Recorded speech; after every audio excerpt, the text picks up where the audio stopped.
Hello दोस्तों, I hope कि आप सब लोग बहुत अच्छे होंगे और हाजिर हूँ आपके सामने एक और स्टोरी लेकर, एक मॉरल स्टोरी। और ये स्टोरी है जीन पॉल सार्त्रे की। ये फ्रेंच फिलोसफर हुए हैं, जर्नलिस्ट थे और ये अस्तित्ववाद के बहुत बड़े जो है फिलोसफर माने जाते हैं। ये एग्जिस्टलिज्म और या अस्तित्ववाद क्या है, फिर हम लोग कभी इस चीज़ पे बात करेंगे, लेकिन आज हम लोग एक बहुत इंपॉर्टेंट सीख पे बात करने वाले हैं। तो जीन पॉल सार्त्रे, ये इनको नोबेल प्राइज़ भी मिला था, लेकिन इन्होंने रिफ्यूज़ कर दिया था क्योंकि ये कम्युनिस्ट विचारधारा से जुड़े हुए लोग थे और इनको लग रहा था कि जो लोग नोबेल प्राइज़ दे रहे हैं वो कैपिटलिस्ट हैं और बाकी लोगों का शोषण करते हैं, इसलिए इन्होंने नोबेल प्राइज़ लेने से मना कर दिया था। और ये फ्रेंच थे, ठीक है। इन्होंने एक बहुत अच्छा प्ले लिखा था और प्ले का नाम था नो एग्जिट, ठीक है। और नो एग्जिट के थ्रू इन्होंने एक कॉन्सेप्ट देने का कोशिश किया था। कॉन्सेप्ट नहीं दिया था, इनके उस प्ले के एक कैरेक्टर ने एक वर्ड की यूज़ किया था, हेल इज अदर पीपल, ठीक है ना, कि नर्क क्या है। तो ये जो इनका प्ले है ये आपको बहुत सारी जो इनकी फिलॉसफी है उसका एक आइडिया देगा और इससे बहुत कुछ आपको सीखने को मिलेगा। आप इसको डे टू डे लाइफ में बहुत अच्छे से कोरिलेट कर पाओगे, बहुत अच्छे से समझ पाओगे कि मैं कहना क्या चाहता हूँ। तो नो एग्जिट प्ले का नाम है। अब ये है क्या, बेसिकली ये दर्शाता है कि हेल क्या है, नर्क क्या है, ठीक है।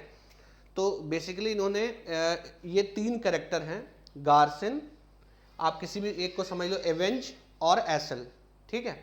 आप इनका नाम याद रखोगे तो आपको स्टोरी कोरिलेट करने में थोड़ा सा फायदा, मतलब ज़्यादा समझ में आएगा। गार्सिन एक आदमी है, इस और इनको ये सब क्या है, ये मर चुके हैं, ठीक है। और ये इनको नर्क भेजा गया है इनकी गलतियों की वजह से, ठीक है। तो गार्सिन एक ऐसा जर्नलिस्ट था जो इस वजह से मर गया था, आप समझो कैरेक्टर मर चुके हैं और उनको नर्क भेजा गया है उनकी गलतियों की वजह से। ये सारा जो प्ले है उस नर्क का सीन है। तो जो गार्सिन है वो क्या था, वो एक जर्नलिस्ट था और उसको फोर्स किया जाता है कि वो अपनी कंट्री के लिए लड़े, लेकिन वो रिफ्यूज़ कर देता है कि मैं ये वॉर में बिलीव नहीं करता हूँ, उसको गोली मार दी जाती है, ठीक है। एंज है, एंज ये एक लड़की है और ये सबको तंग करती रहती है जीवन भर, तो इसलिए इसको नर्क भेजा जाता है।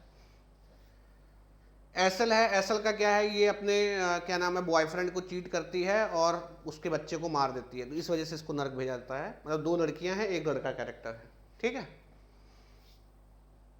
अब देखो कहानी चालू होती है, मतलब आप समझ लो वैलेट एक यमयूत टाइप का है जो इनको नरक में लेके जा रहा है, कोई एक ऐसा बंदा है। अब सबसे पहले रूम खाली है, रूम खाली है, ठीक है। और ये जो वैलेट है ये गार्सिन को लेके आता, जो ये आदमी है। तो देखता है क्या है कि ये सोचता है कि अब मैं नर्क जा रहा हूं तो नर्क में मुझे टॉर्चर किया जाएगा, तो अलग अलग चीज़ों से मेरे हाथ पैर काटे जाएंगे, मुझे अलग अलग इंस्ट्रूमेंट से टॉर्चर किया जाता है। जब ये इसको नर्क ले जा रहे होते तो ऐसा सोचता है। जब ये रूम में घुसता है तो वो जो फ्रेंच एम्पायर के जैसा पूरा दरबार जैसा नहीं बनाते थे, जो राजा महाराजाओं का दरबार होता था, बिल्कुल वैसा रूम पाता है। तो ये पूछता है क्या ये नर्क, ये पूछता है जो इसको लेके आता है गार्सिन, क्या ये नर्क है, अगर नर्क ऐसा होता है तो मुझे नर्क ही चाहिए, ठीक है। देखता है कि एकदम जैसे राजा महाराजाओं का रूम होता है वैसे रूम है। फिर ये पूछता है कि अच्छा, उसको लगता है कि अगर रूम बहुत अच्छा सजा है, मुझे टॉर्चर करने के लिए अलग अलग इंस्ट्रूमेंट होंगे जरूर, ये अलग अलग इंस्ट्रूमेंट से मुझे टॉर्चर करेंगे। फिर वो पूछता है कि वो इंस्ट्रूमेंट कहाँ है जहाँ जिससे मुझे टॉर्चर किया जाएगा। तो इनको जो लाता है कहता है कुछ नहीं, आपको इस रूम में रहना है, यही आपकी सजा है। इसीलिए इस प्ले का नाम है नो एग्जिट, मतलब आप रूम से जा नहीं सकते। रूम का एक दूसरा खासियत है कि रूम में मिरर नहीं है, शीशा नहीं है रूम में। उसके बाद दूसरा कैरेक्टर आता है एवेंज, ठीक है। ये फ्रेंच नाम है, मैं भी ढंग से प्रोनाउंस नहीं कर पा रहा हूँ, आप इससे मतलब आप स्टोरी का मॉडल समझना। और एसल, ये दोनों लोग एंटर करते हैं, ठीक है। बेसिकली जो जब ये एंटर करते हैं तो जो इवेंज है ना, इसको आदत है सब लोगों को टोका टाकी करने वाले कुछ लोग नहीं होते हैं, ये आते हैं। अब ये एसल है। अब देखो, अब यहां से कहानी चालू होता है। कहानी क्या क्या है, देखो ये इसको आप कोरिलेट करते चलना। आप इस दुनिया में आए, ठीक है, ये संसार बहुत सुंदर है, ठीक है, जैसा उसको रूम मिला जो कि नो एग्जिट वाला, जिससे आप निकल सकते संसार से में, आप एक बार पैदा हो गए आप यहाँ से जा नहीं सकते हो, ठीक है, नो एग्जिट है, दरवाजे बंद हैं, एक बार आप दुनिया में आ गए तभी निकलोगे जब आप मर जाओगे, मतलब आपका टॉर्चर पूरा हो जाएगा, ठीक है। अच्छा, तो दुनिया बहुत आपको हसीन लगेगा। अब आए दूसरे लोग, ठीक, जब दूसरे लोग आते हैं तो ये आपस में बहस करने लगते हैं। किस चीज़ पे बहस करते हैं? ये अपना कुछ इनको लगता है कि इन्होंने कोई गुनाह नहीं किया है, ठीक है, एसल को भी लगता है कि इन्होंने कोई गुनाह नहीं किया है, इवेंज कहती है कि तुम लोग नाटक कर रहे हो, तो इस चक्कर में इनकी बहस छिड़ जाती है, ठीक है।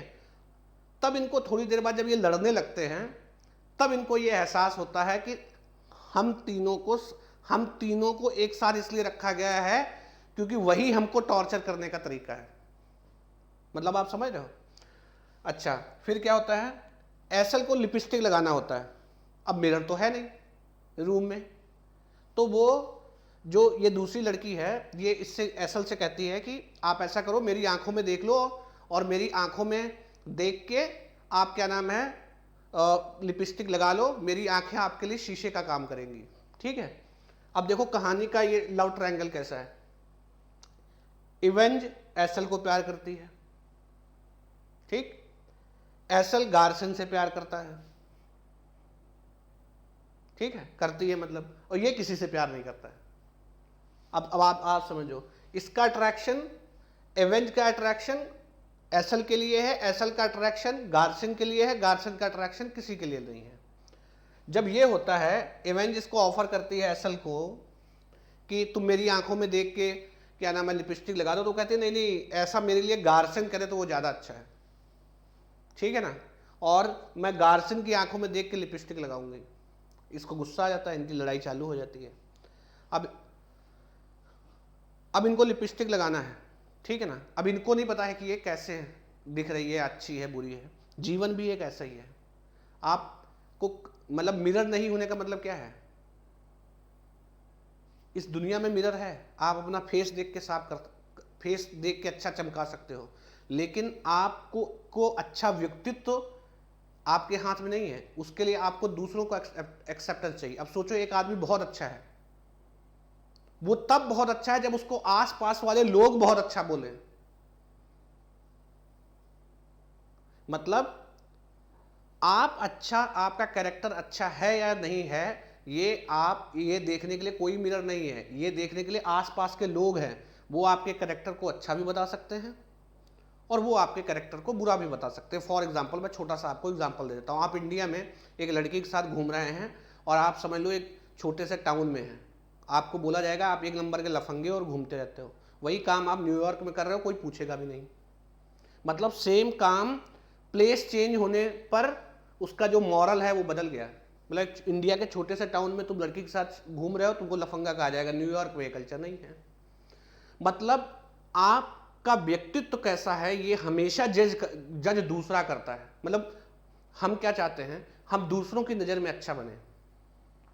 मतलब हमारे पास शीशा नहीं है जिसमें हम अपना व्यक्तित्व देख सकें कि मैं अच्छा हूं या मैं बुरा हूं।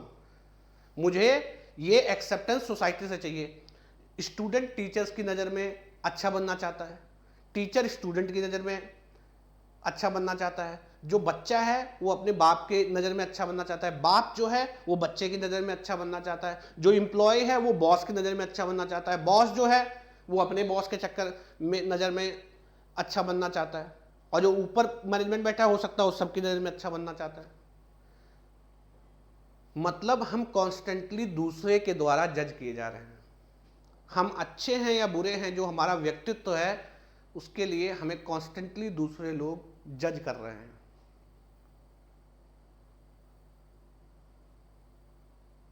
ठीक है, तो यहीं से जो गार्सिन एक वर्ड यही यूज करता है, हेल इज अदर पीपल। नरक क्या है? आपके जीवन का नरक दूसरे लोग हैं। आपको नहीं पता है आपको क्या चाहिए, आप पे आपका कैरेक्टर इंपोज किया जाता है। ठीक है, मान लो आप शराब पीते हो, आपको डिक्लेयर कर दिया जाएगा कि आप एक खराब आदमी हो अगर आप इंडिया में हो। आप यूएस में चले जाओ, वहां ओपनली चलता है। मतलब सेम आदमी जो इंडिया में बुरा होगा वो यूएस में जाके अच्छा हो जाएगा। सोशल एक्सेप्टेंस, जब तक, अब देखो इस स्टोरी से एक मॉरल है, इसको लोग बहुत नेगेटिव तरीके से लेते हैं, ये सार्थ को समझना फिलॉसफी में बहुत मुश्किल है। देखो इससे ये क्या कह रहे हैं, सार्थ से एक इंटरव्यू में भी पूछा गया था कि क्या आप वास्तव में मानते हैं कि हेल इज अदर पीपल, तो सार्थ ने ये कहा था कि मैं ये मानता हूं कि हेल इज अदर पीपल, लेकिन अगर दूसरे लोग हैं वो चाहें तो आपकी जिंदगी को नर्क बना सकते हैं और वो चाहें तो आपकी जिंदगी को स्वर्ग बना सकते हैं। तो hell is other people, heaven is also other people. ठीक है, तो देखो वो क्या समझाना चाहता है, वो ये समझाना चाहते हैं कि आपका कैरेक्टर जो है वो कॉन्स्टेंटली दूसरों के द्वारा डिसाइड किया जा रहा है, आप पे नहीं डिसाइड किया जा रहा। और हम इससे बहुत दुखी होते हैं, अगर हमें कोई जाता हुआ आदमी कह देता है तुम्हारा कैरेक्टर ठीक नहीं है, ये तुम क्या कर रहे हो, तुम्हें टोकता है या तुम्हारी चीज़ों पे उंगली उठाता है, आपको बहुत बुरा लगता है। यहीं पे जो इंडियन फिलॉसफी है वो क्या बोलता है, आप दुनिया पे ध्यान मत दो, आप सेल्फ पे ध्यान दो। अगर हेल इज अदर पीपल तो आपको सेल्फ रियलाइजेशन करना होगा ना, खुद पे ध्यान देना होगा। देखो कॉन्सेप्ट वहीं पे आ जाता है, बात वही है। इंडियन फिलॉसफी क्या बोलती है, रियलाइज फॉर सेल्फ। ये क्या बोलते हैं, दूसरा सब कुछ नरक है, अब उस नरक से बाहर निकलने का एक तरीका बताते हैं, कोई नहीं है।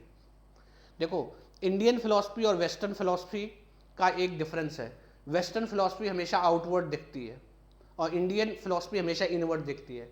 वेस्टर्न फिलॉसफी क्या कहती है, आपके सराउंडिंग के बारे में बताती है, इंडियन फिलॉसफी जो है वो सेल्फ के बारे में बताती है। आपको ये नेचर समझने के लिए दोनों फिलॉसफी का एक बेसिक अंडरस्टैंडिंग होना चाहिए। ठीक है, तो इस नो एग्जिट, और या आप बोल सकते हो जो सार्त्र का राइटिंग है हेल इज अदर पीपल, उसमें वो यही कहना चाहता है कि you are constantly judged by other people. आपका कैरेक्टर दूसरे की आंखों से देखा जा रहा है, इसलिए वो चाहे तो आपका ज़िंदगी हेल बना सकते हैं, वो चाहे आपका ज़िंदगी हेवन बना सकते हैं। तो आपको इससे इंप्रूव करने के लिए क्या करना है, सेल्फ पे ध्यान देना है। ठीक है, ये सार्त्र का राइटिंग था। सार्त्र एक बहुत फेमस राइटिंग हुए हैं, सार्त्र की मैं और भी कई सारी स्टोरी आपके साथ शेयर करूंगा।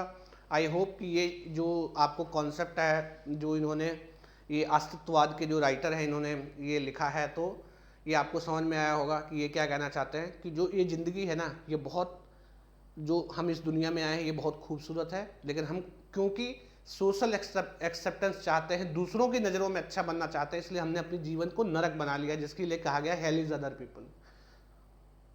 ठीक है ना, तो उनको आप छोड़ो, वही अपना जो इंडियन फिलॉसफी है, मैं ही हूँ सब कुछ। ठीक है ना, सेल्फ पे ध्यान दो।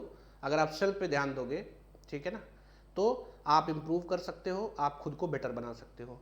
ध्यान रहे, जो इंडियन फिलॉसफी है ना वो खुद के सुधार पे ज़्यादा जोर देती है, जो वेस्टर्न फिलॉसफी है वो आपको सोसाइटी से कैसे लिंक होना है इस चीज़ से बताती है।